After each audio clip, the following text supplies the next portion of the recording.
John Herdman sampai bengong melongo melihat stadion megah dan mewah Lukas NMB Jayapura yang berada di tengah hutan, sampai bilang, "Astaga, kok bisa ada stadion semegah ini di dekat hutan?"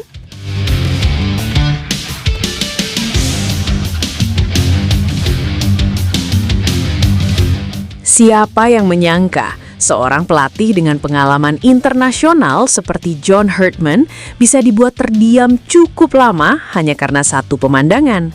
Bukan karena atmosfer supporter Eropa, bukan pula karena fasilitas klub-klub elit Amerika Utara, tapi karena sebuah stadion yang berdiri gagah di timur Indonesia, di jantung Papua, dikelilingi hamparan hijau yang masih liar dan alami. Ya, itu adalah Stadion Lukas NMB. Kisahnya bermula ketika Herdman terbang dari Jakarta menuju Jayapura. Perjalanan panjang lintas pulau itu bukan sekedar kunjungan biasa. Ia datang dengan misi yang sangat spesifik, mengamati langsung talenta-talenta yang bermain di kasta kedua sepak bola Indonesia, yakni Liga 2 atau yang kini dikenal dengan format Championship.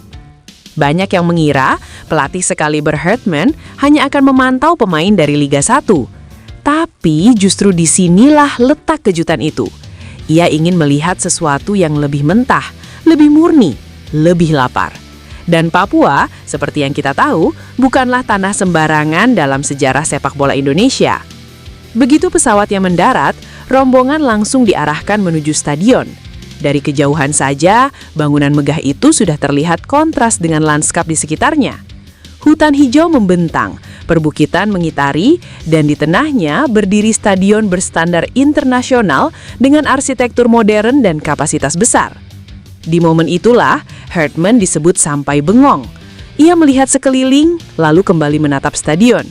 Ucapannya spontan, nyaris seperti orang tak percaya dengan apa yang dilihatnya. "Astaga, kok bisa ada stadion semegah ini di dekat hutan?" Itu bukan kalimat basa-basi, itu refleksi kekagetan yang jujur. Dan malam itu, stadion tidak hanya megah secara fisik, ia hidup, ia berdenyut. Pertandingan papan atas Liga 2 Grup Timur mempertemukan dua nama besar, yakni Persipura Jayapura melawan Barito Putra. Laga yang secara kualitas, atmosfer, dan tensi terasa seperti pertandingan kasta tertinggi. Persipura tampil luar biasa, mereka menang telak 4-1. Tapi bukan hanya skor yang menarik perhatian Herdman. Ia datang untuk melihat individu, untuk mengamati detail, untuk membaca bahasa tubuh, pergerakan tanta bola, cara pemain bereaksi saat ditekan, hingga bagaimana mereka mengambil keputusan dalam sepersekian detik. Nama pertama yang cukup lama ia perhatikan adalah Ramai Rumakiek. Kecepatannya di sisi sayap, keberaniannya melakukan duel 1 lawan 1, serta determinasi saat kehilangan bola membuat Herdman beberapa kali mencatat sesuatu di bukunya. Rumakiek bukan hanya berlari, ia menyerang ruang, ia memaksa bek lawan membuat keputusan cepat. Lalu ada Gunansar Mandowen, tipikal pemain yang tidak selalu mencolok di highlight, tapi sangat terasa pengaruhnya di lapangan. Pergerakan antar lini, kecerdasan mencari posisi, serta disiplin taktiknya menjadi poin penting. Herdman terlihat beberapa kali berdiskusi singkat dengan stafnya ketika Mandowen turun membantu pertahanan, lalu dalam hitungan detik sudah muncul di area sepertiga akhir. Namun mungkin yang paling menyentuh sisi emosional adalah kemunculan Reno Salampesi. Bukan hanya karena performanya, tetapi karena ia adalah putra dari legenda Persipura, Ricardo Salampesi. Nama besar itu tentu membawa ekspektasi, tapi Reno tidak bermain dengan beban. Ia justru tampil percaya diri, menunjukkan sentuhan modern dalam gaya bermainnya. Lebih cepat dalam distribusi bola, lebih berani melakukan progresi ke depan. Bagi Herdman, ini bukan sekedar laga Liga 2. Ini adalah gambaran ekosistem sepak bola Indonesia yang lebih luas dari apa yang terlihat di layar televisi nasional. Ia melihat gairah supporter yang tetap datang memenuhi stadion meski ini bukan final. Ia melihat infrastruktur yang jika dimaksimalkan bisa menjadi pusat pengembangan talenta di kawasan timur. Dan yang paling penting, ia melihat potensi. Papua selama ini dikenal sebagai salah satu lumbung talenta terbesar Indonesia. Dari generasi ke generasi, selalu ada nama yang muncul dan membawa karakter khas, kuat, cepat, eksplosif, dan penuh semangat.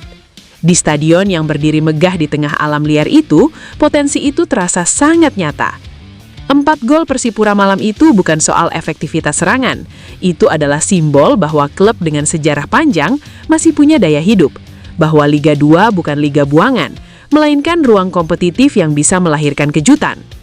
Kunjungan Hartman pun menjadi pesan tak langsung bahwa talenta tidak hanya lahir di kota-kota besar, tidak hanya tumbuh di pusat ekonomi. Kadang ia tumbuh di tanah yang jauh dari sorotan, di antara hutan, di bawah langit Papua yang luas. Dan mungkin itulah ironi yang indah. Di tempat yang sebagian orang anggap ujung negeri, berdiri salah satu stadion termegah di Indonesia. Di kompetisi yang dianggap kasta kedua, berlari pemain-pemain dengan kualitas yang layak diperhitungkan.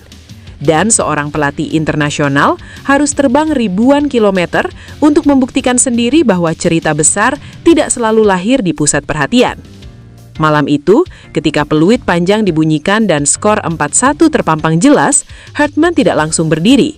Ia duduk sejenak, menatap lapangan, menatap tribun, seolah sedang mencerna satu hal sederhana. Indonesia punya potensi yang sangat besar jika dikelola dengan konsisten dan visi jangka panjang. Dan mungkin di kepalanya sudah mulai tersusun satu pertanyaan besar. Berapa banyak lagi Lukas NMB lain yang belum ia lihat? Berapa banyak lagi Rumah Kiek, Mandowen, atau Reno lain yang menunggu kesempatan?